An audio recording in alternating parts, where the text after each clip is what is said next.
It is Zen Money Monday. I am Liz Lajoie, the Zen Money CFO, and today we are talking with my very good friend, Tamara Arnold, who has built a pretty incredible business in a pretty short amount of time.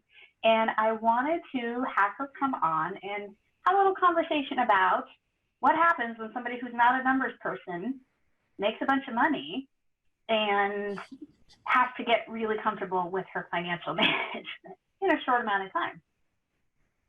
So That's a lot to talk about. Lots to talk about. Good thing I'm not afraid to tell it all. Before we get into that, though, not everybody knows everything about you. So who is Tamara Arnold, and what are you doing these days in your business? Because that has been changing just a little bit. So I am currently known as the Enchanted Fairy, as I will always be known as the Enchanted Fairy. For those who in 2016 may have noticed a little shift in my energy about halfway through the year.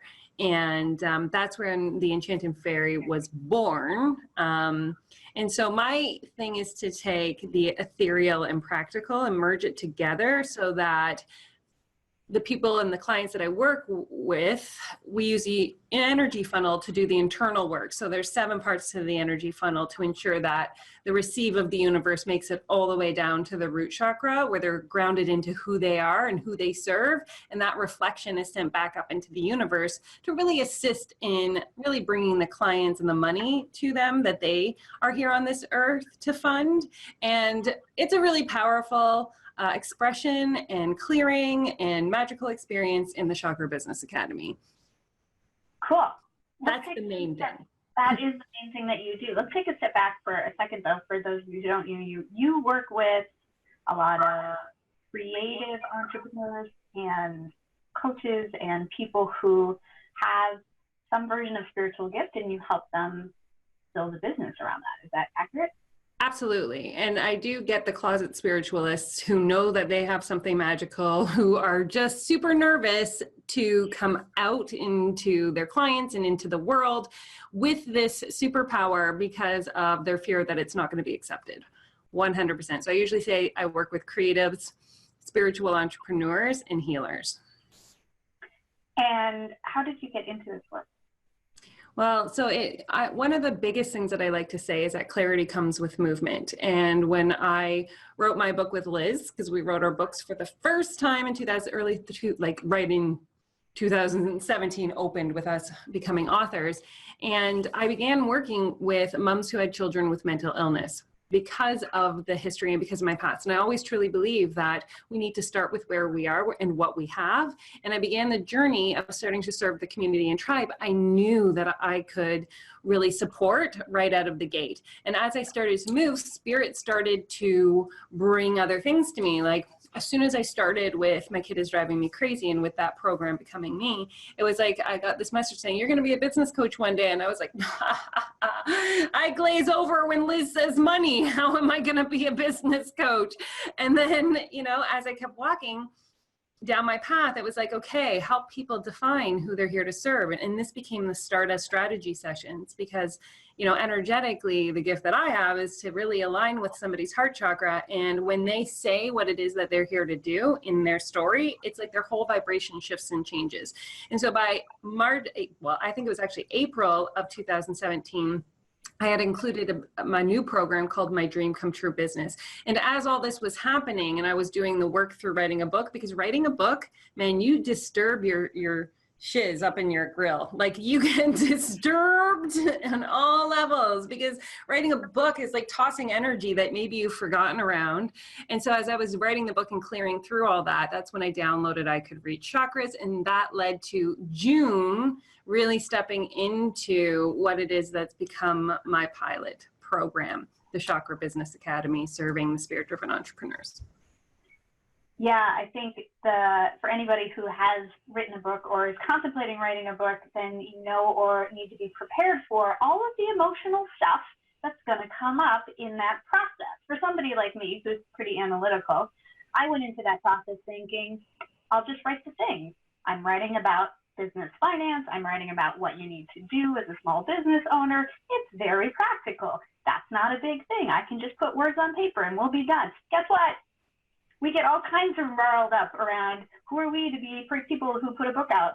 And there's all kinds of stuff that comes up. And I think what you do, Tamara, in your work is really interesting because it helps people really recognize and process this internal journey as entrepreneurs. And that's part of the reason that I wanted to talk to you today as well, because there's this big piece that we don't talk about around business management.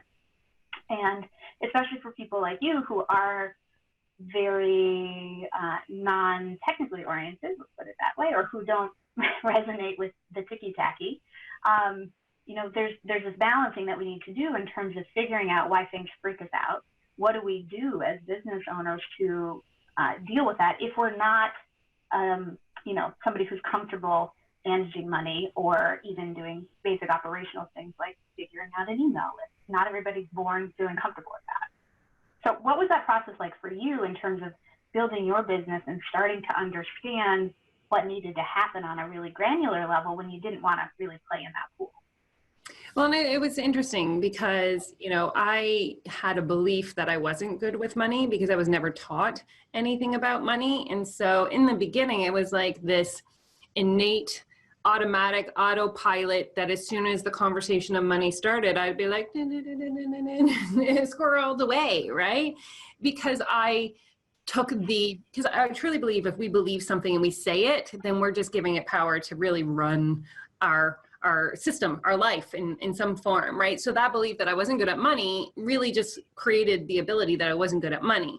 And so over the first few months of getting my business off the ground, really, I was actually putting out fires. I'm going to be straight up because I was in so much debt before launching my business. Like I had creditors calling, things were bad, that it took me months just to catch up on the payments and the utilities and all those kinds of things.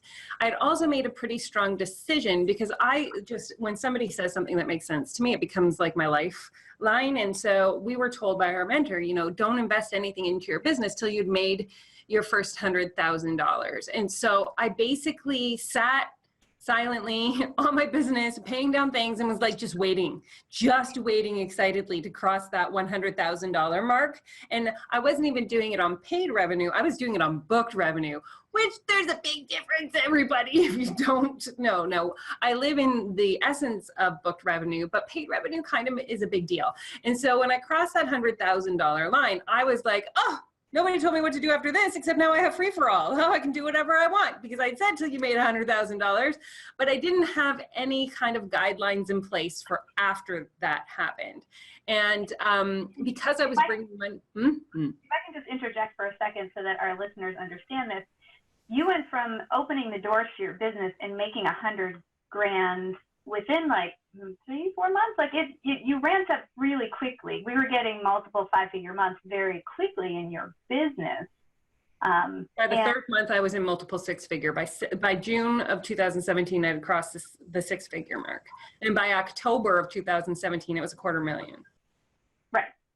So there's very fast growth here, as well as the okay, you had this number in your head.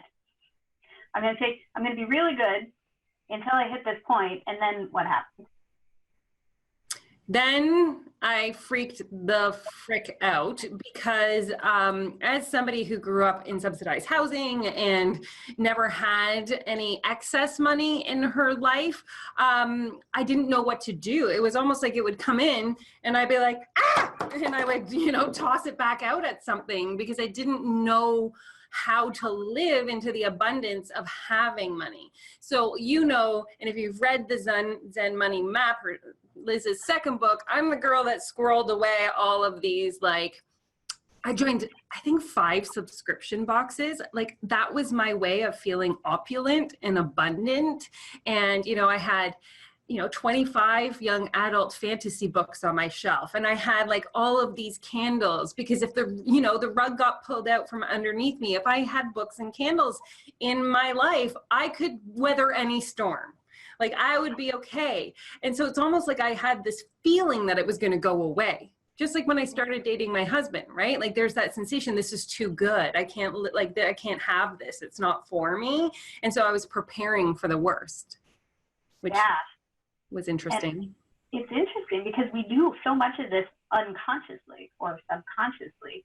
And part of, I think, the important work as entrepreneurs is to look at those habits. And it might not be around spending or even money related. It might be around, how we deal with needing to pick up the phone and call somebody if we hate the telephone, right? It's something we need to do as a business owner, but we resist the crap out of it. And I think that it's really interesting to be able to step back, and I think you do this pretty well because you do this with your clients a lot too, to be able to recognize what's happening internally that's driving all of those habitual things around money. Because when we become an entrepreneur or business owner, especially in the beginning, but even later on, there's so much old stuff that we continue to do that may not be in our best interest. And even if we know intellectually what we should be doing, which many of us don't know that either, but even if we know, it's hard to break those cycles. It's absolutely hard to break those cycles. And the other thing that I think happens in early entrepreneurial life is everything is a bit of what we call direct outreach. Everything feels like work in the beginning because you're the one building up your platform. You're the one who is gathering a community and a collective and a group of people who have the same thoughts, feelings, and emotions as you. You're creating this tribe, right? And it's like you're constantly placing things out. And it's interesting for how quickly, like after a year, I was like, I want this to be easier. I just want people to fall in my lap. I just want, I put this hard year in, and now it's about, getting the leads to find me.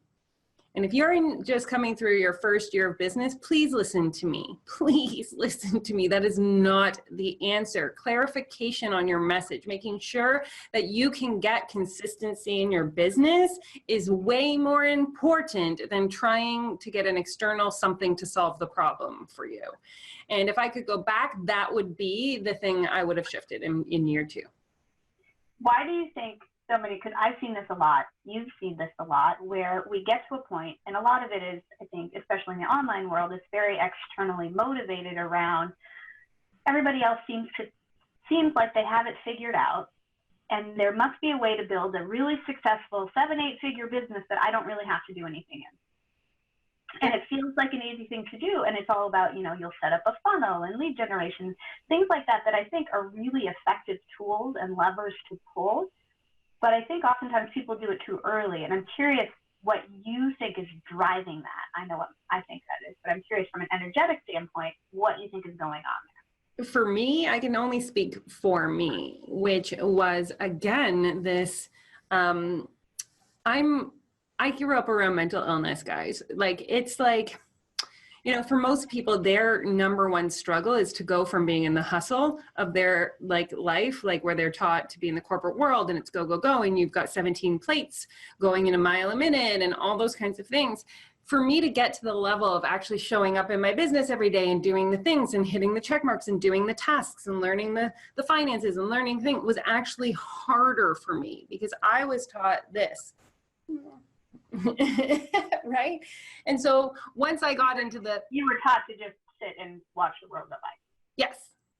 And so for me, it became this really important thing of I still have the old story for myself that was this has got to be easier. I could just figure out something and put it in place, and I can go back to being I'll just let everything come to me. That's really what I truly believed, is that there would be something external outside of me that would make this easier.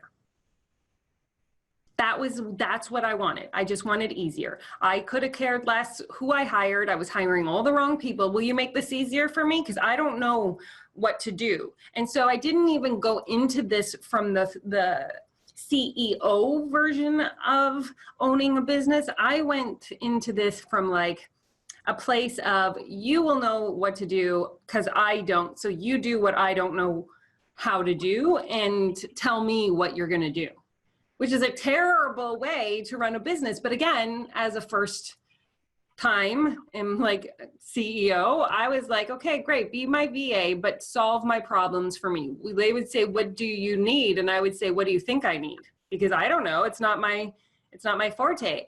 That does not actually, I truly believe now coming back to this place where I, in 2019, let everybody go so I could learn my own business, so that every time I hire now, I can be, these are the exact things that I need, and have at least the awareness as a CEO to actually not just hire people to solve a problem I didn't know how to solve.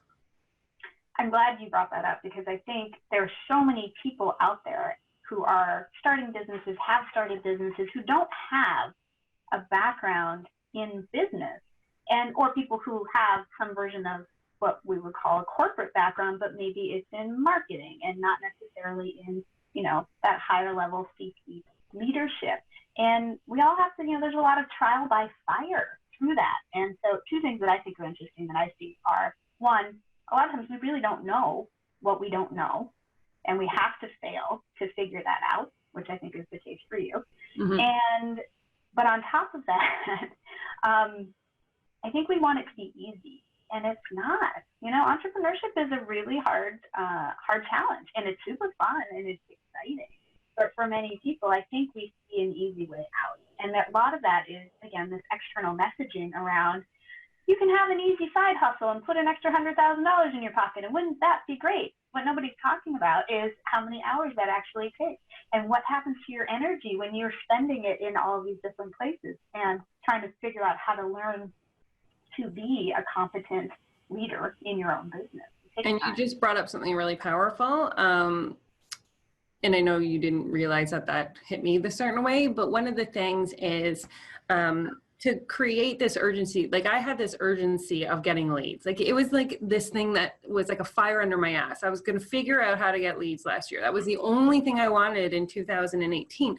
But the problem was I kept hiring and going into debt to try and solve the problem, not getting a buffer up and then spending that money to work towards it. So it was always like the wrong energy went into everything, because I was like, this is going to solve the problem of my debt. Going into more debt to create more debt for lead debt. And that just created, can you still hear? Oh, there I am. Just created a pool in which I was constantly digging a deeper hole, as opposed to focusing on, I've never had a business that didn't do really well. My business of serving my community is exceptional. What we do is phenomenal. It's life altering. It's game changing. It's transformational. So I had to, last year, my biggest thing was when I realized I had to not see the debt that I was incurring trying to solve the problem of this lead gen, unicorn that everybody talks about, and, differentiating from the fact that I was trying to solve the problem externally, and just getting more debt didn't take away from my capacity as an entrepreneur to serve my community and tribe at the level that I do. And so that separation, because it was embarrassing, the amount of debt that I was getting trying to solve the lead gen unicorn. And, I just couldn't keep up. Versus, the people coming into my program were having these ahas and these transformations and opening up to receive all this great thing that the universe was bringing them. So that, if you're here, friends, it has nothing to do with you over here. Don't become that. Yeah, I think it's a very easy thing to fall into, where we start to set our own self-worth and our own capacity to affect change for other people and help other people to how well our business is doing. Because, there should be a point A leading to point B clarity around, if I can bring in more dollars, that means I'm helping more people, which is a really logical way to think about it. But in reality, we then set our own self-worth against that, and they're not necessarily the same thing. So I think that's a really great story, because I've seen this with a lot of people, where people are whatever that might be. You might be a copywriter. You might be an energy worker like Tamara is. You might be providing some other version of services or product, whatever it might be, to people in a really successful way. But if our numbers aren't reflecting that, we feel like there's a disconnect. I always like to look at that as, that's actually a great place. When we have that kind of discomfort, there's so much to be learned about ourselves and where we want to really drive our business to make us feel better. Because somebody else's version may not be your version, right? So in Tamara's example, if it's okay that I share this, like the lead gen thing became trying to make Facebook ads work for you. All very logical things to put into place, but two things. One, you were incurring a lot of debt that you weren't seeing return on, which was furthering the money discomfort and the financial instability of the business.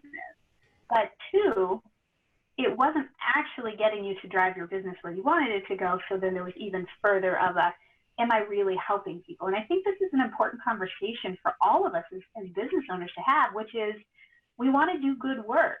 So is the internal working, the actual operational, logistical, financial reality mirroring how we're feeling about it and the results we're getting for people? I don't think that the debt reflected my results with people, for sure. That did not happen. I think that the urgency is before I even launched my business, I sat at my kitchen table in 2016 and cried like I've never cried, because all I wanted to do was help people all over the world. And I didn't know how, right? Like that, it was so overwhelming, the desire to make a difference and to help shift the energy of the world, that I still fight against it to be responsible, because I want to be able to impact more people every single day than I did the day before. And I don't know how that looks. And you know what I mean? And so the greatest thing has been to slow down and get patient, because that was what this year is about, right? Because it was like, once I had that $100,000 mark and it was like the gates opened for me in my mind without clarity over what the next thing was. It's like, I made the first, like, okay, I can sit still. I can do the patience and all of that. As soon as that happened, I was like, solve my problem. Who do you know, right? And then I bought everything to solve the problem, which I do not regret. Everybody, I do not regret it. I do not regret it, because I've learned more in the last year in my debt as a business owner. I could have spread out the learning, sure, over a couple of years, but I now know exactly how to run my business this year by learning how not to run my business last year. Yeah, and I think that happens for a lot of people, certainly. Do you feel that, how do you feel you approach your business differently now than you did in the beginning, particularly around your financial management? I have to, again, slow down because I have zero problem being a risk taker. I am a high risk kind of roller. And I think that knowing yourself is important that way, because I thrive under high risk, right? It'll be like, it's going to work or it's not going to work. I don't care. It's just going to be so awesome. And like risk, not a problem for me. So now I have to be like, I know that I want to do this. And I know it's risky to do this, but is it smart risk or bad risk? And so that's the question for me, is just not to take spontaneous action as quickly without knowing and sitting on it and thinking about it. Well, and for full disclosure, we have worked together on and off over the last few years. And I think there's a real difference in how you approach your financial decisions now than what you were habituated to doing. And I think that's true for many people as we learn and get more comfortable doing things like looking at a profit and loss statement, really digging into, okay, what happened last month? What came in, what went out, what's left over, what are we going to do with it? And being very sort of forward thinking around those decisions that's really how we grow, right? That's really how we can fully maximize the use of our numbers and not just do it because we have to do it for tax. And changing your belief about it, right? Like I've chosen to, when I was telling you in the beginning, like my thought about money was like, I don't want to know. Can't I just give it to you and not know? And then things were actually going really well financially for me when we were working together. You and I stopped working together last March, and then we didn't start again until December. And that's when I was left on my own for, 9 months of a year. And that's when all the shiny objects, because if you're like me, you need a voice of reason, because I am, if I do any of the personality tests, I'm like the rock star and all of these people who don't do systems naturally, and they don't look at their financial spreadsheets naturally. So as soon as I could bring Liz back in, it was like, please come back and help me. I am ruining my business by myself.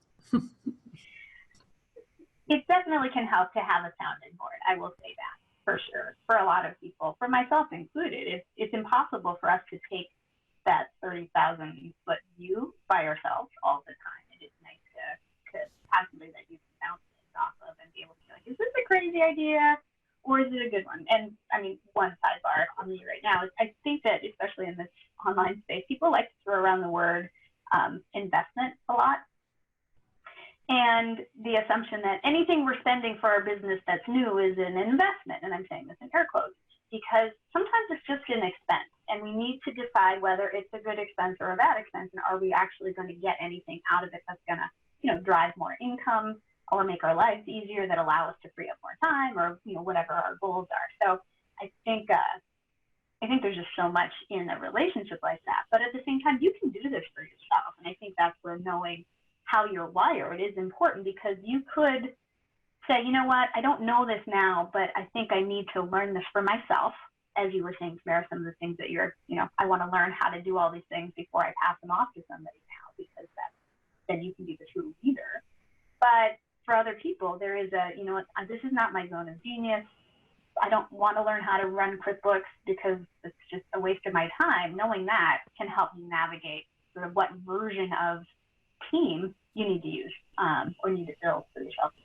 So I'm going to speak to the creatives here. I still need to write out my finances in a book. I don't use spreadsheets. I handwrite them out monthly, all my personal and all my finance.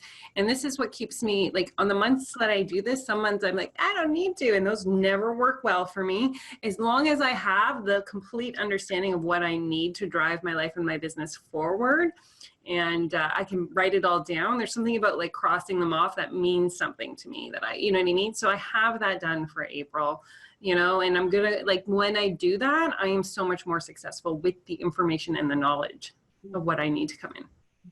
That's so true. And it's so true for everybody. When I don't pay immediate daily attention to what's going on in my business, the same thing happens. I do my tracking in a different way. And so I always say it doesn't matter how you do it. You can do it on, in a notebook like Tamara does. You can do it on a spreadsheet. You can do it in an accounting system. Whatever it is, if we don't pay attention to utilizing that tool regularly, it's just going to be something that, gathers dust, like electronic dust or actual dust.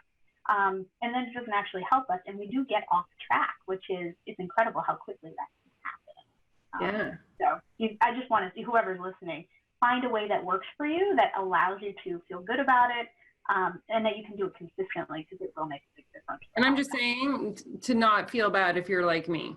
I hate Excel. I hate it. I will look at it when I don't have to touch it, but nothing is wrong with you or nothing is bad if you do not like Excel. I just need to put that up, because in the beginning I was like, I bought a Learn Excel for Dummies book once because I was like, I'm a business owner. I need to learn Excel. You don't. You can be successful without Excel. Yes, for sure. What is the best part about stepping into this new version of business ownership for yourself? In 2019, everything feels expansive. So even like leveling from where I am now, because even looking at money as I think that in our human way, we see it as livelihood. It's what keeps our, current bills made and these kinds of things. And, there's this new thing that's developing within me to even take it to the next higher level. So we can see it only as being, bill to bill, hand to mouth, all those kinds of things. But we do have the opportunity to expand to the next layer, which is if I bring in more than what is considered my livelihood, then I have opportunity to actually shift how I can show up and make a difference in the world. And I think that's the leveling up that I feel occurring for 2019, is that not just, putting out fires and all those kinds of things, but to expand up. I love that. What, from that perspective for you, because I ask everyone this question, but what does Zen Money mean for you right now? Oh my God, Zen Money is, because I'm not going to answer like anybody else, Zen Money for me is knowing that money is always there. even when I don't see it, and not to get stressed, anxious, or overwhelmed about it, because it causes a constriction in my energy, which means that nothing is coming in. I recently did a Facebook post that says, focus on the people that need you, not on who you need. Because when we are constricted and we get in that fear-based money, it's like, oh my God, I need a client. And they're human beings. They're humans. You don't need them. They need you to help solve a problem. And so if you show up from the level of service, right? And so I have to know that the money is there. And just when I trust that, like even saying that money is always there. It is always there, so long as we relax and release into it, being able to find us. What would be, as we wrap up, what would be one piece of advice for, you know, yourself 18 months ago, or for anybody listening that you think is important to share around the internal management, your internal housing structure? This is what I have to say to my 18-year-old self. FOMO is real. FOMO exists in entrepreneurship, and you will feel like you are going to lose out on everything and you're going to fail without joining all the things, because FOMO is an emotional feeling of I have to do this or else my business won't take off. I have to do this or I'm not going to be able to be seen in the industry. And I would say you really need to sit down and have a conversation with your FOMO and be like, I get that. But the other thing is, when you get clear on your quarters or your seasons of your business, FOMO becomes easier to manage, because you're like, does it fit in with what I'm currently doing right now? No, then it's no. Right.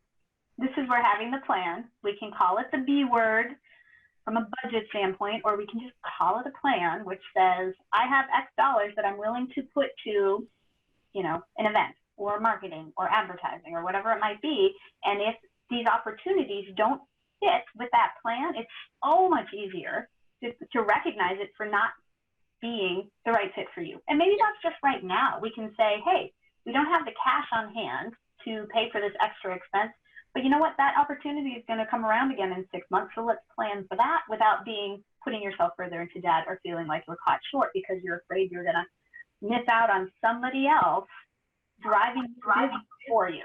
Yes, totally. That's awesome.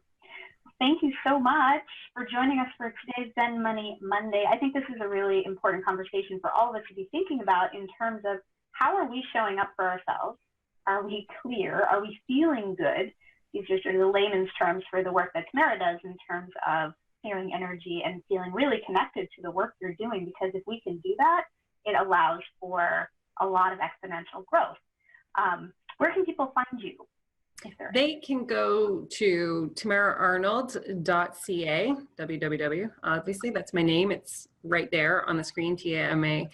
Is a lot of A's, AROLD. And they can look me up on my website, which is getting a facelift, and it should be up and running in the next few weeks. And then if you go to all social media and put @TamaraArnold author, because we did talk about the fact that I'm on my 3rd book right now, but the author is the other part of who I am. So Tamara Arnold, author, and just message me. I am a human who loves connection and relationships. So any questions, thoughts, feelings, and emotions, that's my jam. Awesome. So thanks for joining us today, everybody. We will see you next week. Talk to you next week for another Zen Money Monday. Have a great day.